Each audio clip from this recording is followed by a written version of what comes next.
Hola à tous, j'espère que vous allez bien. Aujourd'hui je vous retrouve pour une nouvelle vidéo sur le thème du PVT Canada.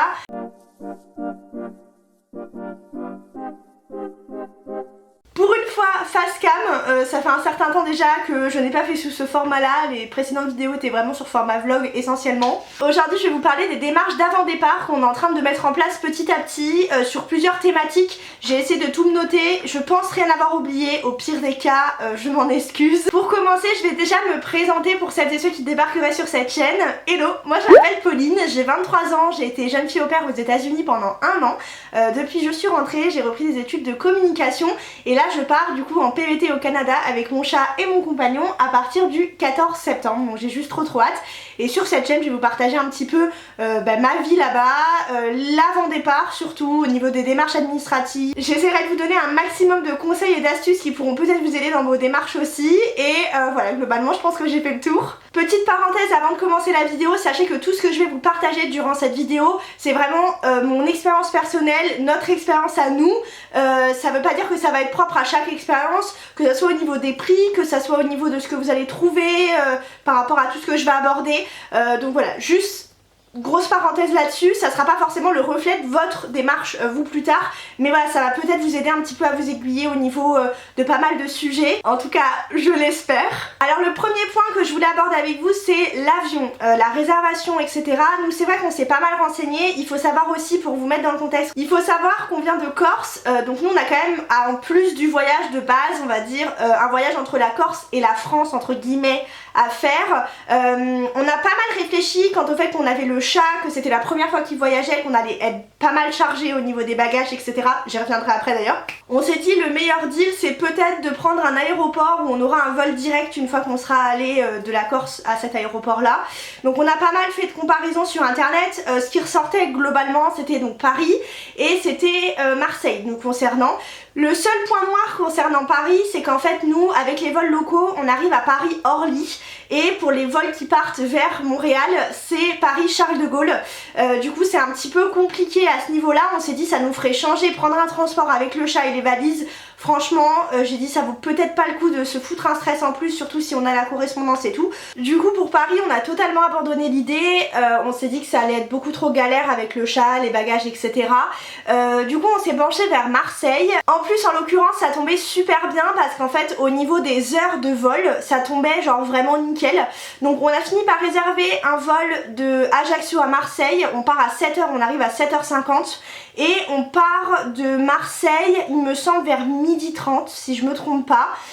Donc au final ça nous laisse largement le temps de faire le changement d'avion. Je pense que le temps qu'on descende du premier avion, qu'on récupère tous les bagages, on aura déjà, vu qu'il faut arriver 3 heures avant pour les vols long courrier, on aura déjà le temps, enfin on sera déjà en train de renquiller pour enregistrer les bagages de l'autre côté. Je sais pas si c'est très clair ce que je dis mais du coup au final ça tombe plutôt bien je trouve. Petite parenthèse sur les vols puisqu'il y a quand même pas mal de choses qui sont mises en place par le site pvtis.net. Si vous connaissez pas je vous recommande vivement si vous partez en PVT d'aller voir ce site. Sur ce site tout est recensé vraiment de A à Z, toutes les démarches, toutes les infos à savoir y sont, donc n'hésitez pas à aller voir ça rapidement. Et donc pvtis.net ils ont un partenariat avec un comparateur de vol qui s'appelle Ulysse qui permet en fait d'avoir déjà des réductions pour certains vols et ensuite d'avoir un deuxième bagage en soute offert, donc pris en charge grâce au partenariat.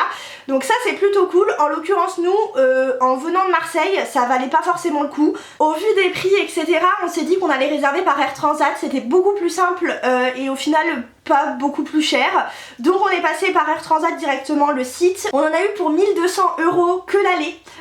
Donc ça fait mal au derrière mais bon au moins on a pu vraiment faire ça de notre côté, s'arranger au niveau de l'aéroport et franchement avec le chat compris, 2 valises comprises et on a déjà choisi nos sièges pour être tous les deux l'un à côté de l'autre dans l'avion, je trouve que c'est plutôt correct quand même, même si ça reste cher bien entendu. Du coup nous on part le jeudi 14 septembre. Sur Air Transat on a pris le vol Marseille-Montréal et sur Air Corsica donc la compagnie locale nous ici on a pris Ajaccio-Marseille, au moins tout est réservé et du coup on part le jeudi 14 septembre 2023, on est trop contents. Petite parenthèse sur le fait d'enregistrer le chat si vous voyagez avec un animal. Nous, pour notre chat, il va voyager en cabine avec nous, donc on nous a conseillé d'appeler directement la compagnie par téléphone, c'est ce qu'on a fait. On a eu quelqu'un par téléphone, sachez qu'il parle anglais et français, donc vous pouvez facilement vous organiser et il n'y a rien de très compliqué si vous parlez pas l'anglais.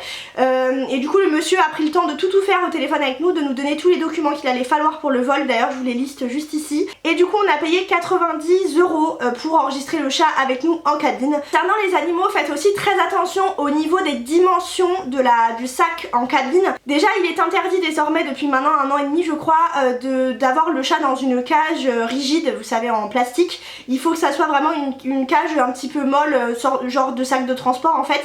Et les dimensions sont hyper spécifiques. Nous on a commandé un sac qui est 4 mm de plus que ce que c'est censé faire en réalité, mais on n'a vraiment pas trouvé dans les dimensions qu'il fallait. Du coup on va commander celui-là en espérant que ça passe. Je vous le mettrai en barre d'infos si jamais ça vous intéresse. C'est une fille qui avait mis ça dans un des groupes sur Facebook qui s'appelle les boules de poils en PVT au Canada. D'ailleurs je vous recommande vivement le groupe si vous avez des animaux. Et ça m'a permis de vraiment essayer de trouver le meilleur sac adapté. Après notre chat est très fin mais très grand puisqu'il est croisé Savannah, donc en fait il est très haut en pattes. Je pense que même assis il tient pas du tout dans le sac de transport, le pauvre. Enfin bref, ça va le faire, on y croit, mais en tout cas voilà, nous c'est ce qu'on a eu. Du coup on a fait faire le passeport pour le chat, on a fait la vaccination contre la rage, je vous ai noté de toute façon les trucs qu'il faut, et on nous a recommandé de faire un certificat de bonne santé au cas où on nous le demande. Concernant les valises, ça c'est encore un sujet sur lequel j'ai fait énormément de recherches. Je voulais vraiment trouver quelque chose de solide.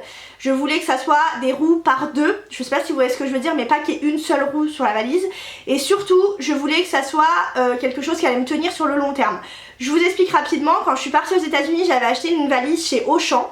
Ça s'appelait Travel World, je crois. Sauf que je suis allée chez Auchan, il y a toujours cette marque, mais les prix ont littéralement triplé. À l'époque, j'avais dû payer genre 70 $ pour une grande valise, je crois que c'était une XL. Donc franchement, quand j'ai vu les prix, j'ai dit ah non, ça va pas être possible. Donc je me suis renseignée sur Amazon, j'avais trouvé un lot de 3 valises qui était très sympa. Je vous remettrai d'ailleurs en barre d'infos le lien si je le retrouve. Donc dans l'idée j'étais partie pour commander ces valises là, et au final un jour j'ai eu un appel avec ma mère qui m'a dit mais Pauline, j'ai reçu mon journal d'entreprise. En fait elle travaille dans une entreprise où ils ont des... Vous savez, des espèces de fournisseurs qui leur fournissent pour leur voyage d'affaires, les choses comme ça, différentes choses. Et là pour le coup elle m'a dit écoute, il y a un lot de 3 valises de Daniel Echter, je crois que c'est la marque, qui sont vraiment très bien, je les ai reçues maintenant, je peux vous le certifier, pour genre 121 €, un truc comme ça. Donc j'ai dit mais fonce. Du coup j'en ai pris 3, mon chéri en a pris 3, à savoir que mon chéri ne pourra pas prendre de valise cabine puisqu'il a le chat d'enregistrer avec lui dans l'avion, et que quand vous enregistrez le chat vous n'avez plus le droit d'avoir un bagage cabine. Du coup on les a reçues, moi je les ai prises en grise et mon chéri les a prises en noir, et franchement elles sont juste trop belles. De toute façon vous aurez vu un petit peu d'image je pense pendant que je suis en train de parler. On est juste trop contents du coup sur ce sujet là parce que ça nous a fait faire vachement d'économies. Après j'ai discuté avec pas mal d'entre vous, beaucoup de la communauté au pair sur Instagram puisque j'échange beaucoup avec vous là-dessus, et vous m'aviez pas mal recommandé showroom privé et les ventes privées de manière générale, et c'est vrai que j'avais regardé, les prix valent vachement plus la peine que les prendre en magasin ou des choses comme ça. Au niveau du travail, alors ça se fait en plusieurs points. Déjà on a fait nos CV canadiens qui ne sont pas du tout au même format que les CV français. Je vous mettrai d'ailleurs les caractéristiques du CV canadien très rapidement résumé, mais vous pouvez trouver pas mal de modèles sur internet. Nous on a voulu faire un truc assez sympa mais sobre. Effectivement, nos amis qui sont au Canada nous ont recommandé de faire des choses assez simples et assez structurées mais qui en valent la peine. Donc on a fait nos CV canadiens, ça s'était réglé. Je me suis inscrite sur Indeed, sur Le Grenier Emploi, sur Isarta, sur LinkedIn. Bon, j'avais déjà mon compte LinkedIn mais je me suis mis à Montréal en recherche d'emploi. Et il y a pas mal d'offres d'emploi déjà en ligne qui sont vachement intéressantes. Moi j'ai démarché pas mal d'entreprises, j'ai eu beaucoup de retours où on m'a laissé une adresse mail et qu'on m'a dit écoutez là c'est trop tôt pour le poste pour lequel vous candidatez, mais par contre votre profil nous intéresse, donc je vous laisse mon adresse mail, recontactez-moi vers septembre quoi, puisque du coup on part qu'en septembre. Et du coup on s'est dit qu'on se gardait 3 semaines sur place pour vraiment pouvoir visiter, profiter un peu de la vie là-bas, s'adapter, etc. On s'est dit qu'on allait se mettre en recherche de travail qu'à partir du 9 octobre, donc ça tombe un lundi. Au moins ça nous laisse vraiment 3 semaines de rabat. Vous allez comprendre aussi juste après dans la vidéo puisque je vais parler de l'appartement, mais voilà, on s'est organisé comme ça, donc on s'est dit jusqu'au 9 octobre. Du coup pour le mois d'octobre, là nous sommes au mois de mai, c'est encore très tôt, mais j'ai eu pas mal de retours d'entreprises qui m'ont vachement surprise dans leurs réponses, et je me suis dit bon bah c'est cool, c'est que mon profil plaît un petit peu. Théo quant à lui n'a pas du tout trop démarché puisqu'en fait il a a créé ses comptes, mais c'est vrai que quand on a vu que moi j'avais énormément de retours en me disant que c'était trop tôt, on s'est dit que ça servait à rien de démarcher les entreprises, donc là je me suis mis en pause sur ce sujet là. Et pareil, j'avais fait une sorte de CV vidéo assez animé pour un peu me démarquer. Je me suis dit que si je mettais ça dans mes dossiers ça pouvait être intéressant. Et effectivement dans les retours que j'ai eu, ils m'ont dit super portfolio, CV vidéo et tout, très sympa, ça dégage votre personnalité, enfin bref, j'ai trouvé ça trop cool. Maintenant on arrive au sujet ultime, l'appartement. Alors, concernant l'appartement, on a remarqué que les annonces qui étaient en ligne actuellement, c'était vraiment pour le mois de juillet, donc dans 2-3 mois maximum. J'ai fait pas mal de recherches sur internet, je trouvais des apparts sympas, mais encore une fois c'était pour des dates qui étaient beaucoup plus proches que nous quand on va arriver réellement. Et en fait je me suis dit, allez au culot, je prépare un post que je vais poster sur Facebook dans les différents groupes de PVTistes ou de logements, où en gros je nous présentais, je vais essayer de vous le mettre là, où je nous présentais, je disais ce qu'on recherchait comme appartement, nos profils entre guillemets, et à quelle date on arrivait. Mais je me suis dit, même si c'est trop tôt c'est pas grave, et je vais être très honnête avec vous, dans les groupes où j'ai posté ça, je me suis pris des retours mais laissez tomber. Genre des commentaires en mode mais ça sert à rien de poster maintenant, vous êtes fous, c'est trop tôt, nan nan nan, bref. Mais je me suis dit vas-y, qui ne tente rien à rien de toute façon, au pire je le reposterai plus tard. Et en fait il s'avère que j'ai eu 3 retours pour des appartements, des gens qui partaient à la période où on arrivait. Donc c'est possible, je le répète, c'est possible, ne croyez pas à ce qu'on va vous dire dans les commentaires, les choses comme ça. Tout est possible au niveau des logements. On avait entendu pas mal d'histoires où il y avait beaucoup d'arnaques, je vous avoue que ça nous a vachement stressé. Donc on a eu 3 démarches d'appartements au total. Les 2 premières étaient plutôt sympas, la dame était, enfin c'était une dame qui avait plusieurs appartements, plutôt cool. Sauf que quand elle nous a dit les loyers, j'ai dit non mais ça va pas être possible du tout. Donc nous dans l'idée on recherchait un appartement avec une chambre qui accepte les chats. Ça c'est assez compliqué à Montréal, apparemment il y a une loi qui va passer dans pas trop longtemps où ils vont devoir accepter, enfin ils pourront pas refuser les animaux. Mais bon on s'est dit qu'un chat c'était quand même moins compliqué qu'un gros chien aux yeux des propriétaires en tout cas. Je sais que parfois c'est vachement compliqué de réserver des logements, que ça soit au niveau des Airbnb ou des appartements, c'est un peu l'enfer. Au départ on s'était dit qu'on prendrait Airbnb, qu'on visiterait les appartements sur place et qu'on ferait notre choix ensuite. Sauf que il s'avère que dans les 3 propositions qu'on a eues, on a eu un couple de jeunes qui avait un appartement jusqu'à été mais... tout collait. C'était assez incroyable au niveau de la localisation, de la superficie de l'appartement. Nous on voulait un appartement qu'avec une chambre, ils en avaient 2, ils acceptent les chats, le proprio est juste trop sympa, enfin il y a vachement de choses qui collaient super bien. Et quand on a eu les photos on s'est dit non mais vraiment c'est typiquement l'appartement dans lequel on pourrait vivre quoi. Mais c'est vrai qu'on était encore pas mal assez méfiants, je dois le dire. Donc on a beaucoup échangé avec la demoiselle du couple. Elle était très très gentille et heureusement parce qu'elle a vraiment été très tolérante avec notre stress. On lui a vraiment fait comprendre on avait vraiment peur de l'arnaque quoi. Mais c'est vrai qu'on avait un avantage, c'est-à-dire que j'ai une de mes copines qui connaissait cette fille qui est à Montréal. Ça c'est d'ailleurs je me dis les étoiles étaient alignées parce que c'est vraiment tombé le pur hasard. Je connais qu'une seule nana à Montréal et elle connaît cette nana. Genre j'ai dit c'est pas possible. Elle avait vu cet appartement, elle m'avait dit qu'il était vraiment chouette, mais c'est vrai qu'on voulait quand même avoir quelqu'un qui le visitait pour nous. Et on a un de nos amis qui est parti il y a pas longtemps à Montréal et on lui a dit est-ce que s'il te plaît Hugo va visiter l'appartement pour nous, on veut pas passer à côté de cet appart si c'est pas une arnaque, donc s'il te plaît va le visiter. Donc il est allé le visiter, on a fait pas mal d'appels avec les locataires de l'appartement. On a fait un tas de paperasse pour nous sécuriser l'appartement. Donc on a signé des documents qui nous certifient qu'on aura l'appartement quand on arrive. Elle a carrément fait un dossier Excel pour les meubles parce qu'ils voulaient laisser leurs meubles et nous c'était juste hyper arrangeant parce qu'on s'est dit, en plus c'était des meubles vraiment sobres, vous voyez, c'est pas des fois quand on voit des appartements, il y a des meubles qui nous correspondent pas du tout, mais là les meubles étaient vraiment très sympas. Donc on s'est dit mais oui mais carrément. Donc on a regardé à ça, elle nous a fait un tableur Excel avec tous les meubles, le prix qu'elle les avait achetés, le prix qu'elle le vendait. Bref, les gens hyper sérieux, ça se voit. Mais on a toujours ce petit stress, hein, je vous le cache pas. Notre ami Hugo qui a visité nous a dit que l'appart était génial. Le proprio est ok, donc tout est ok. Il n'y a plus qu'on arrive et qu'on récupère l'appart. Donc là il y a 2 possibilités. Soit c'est l'arnaque du siècle, mais alors vraiment l'arnaque du siècle qui est montée de toutes pièces. Et ça serait même pas croyable. Parce que là faut vraiment être poussé dans le raisonnement quoi. Soit tout va bien se passer et franchement on récupère l'appart et paradis sur terre quoi. À savoir que j'étais tellement stressée qu'on a vraiment cherché le propriétaire sur LinkedIn, les locataires sur LinkedIn, on a trouvé où travaillait le propriétaire, donc on s'est dit s'il y a une arnaque, on a toujours une adresse, enfin voilà, on est vraiment essayé de faire quelque chose d'assez général. Nous prenez pas pour des psychopathes, mais vraiment quand on part dans un pays, en plus on a notre chat, on s'est dit si on arrive et qu'on n'a pas d'appart, on est vraiment dans la sauce quoi. Du coup, le seul petit point noir de cet appartement, c'est qu'il partait au 1er octobre, normalement, et nous on arrivait le 14 septembre. Mais on s'est dit, c'est pas grave, on prendra un Airbnb en attendant. Entre temps, on a trouvé un Airbnb, pareil, faites attention au niveau des Airbnb, gros conseil que je vous donne, ne passez pas par airbnb.fr ou airbnb.com, ce n'est pas une blague. Essayez d'avoir un numéro canadien. Moi en l'occurrence j'ai téléchargé Fongo, c'est une application qui me génère un numéro canadien, j'ai payé 6 € et je peux avoir des appels entre le Canada et la France grâce à internet et en fait je paye rien de plus. Du coup j'ai ouvert un nouveau compte Airbnb avec ce numéro canadien là. Ça m'a mis sur airbnb.ca, du coup le Airbnb machin, et tous les prix étaient en dollars canadiens. Et on a économisé quasiment 500 € en euros, là je vous parle vraiment, parce que les prix n'étaient pas du tout les mêmes en dollars canadiens et ça valait vachement plus le coup en dollars canadiens qu'en euros en faisant la conversion. Donc je vous recommande vivement de passer par canada.ca et avec votre numéro québécois. Franchement ça marche nickel, moi j'ai pas eu de problème donc je touche ma tête pour pas qu'il y ait quoi que ce soit qui arrive entre temps, mais franchement pépite.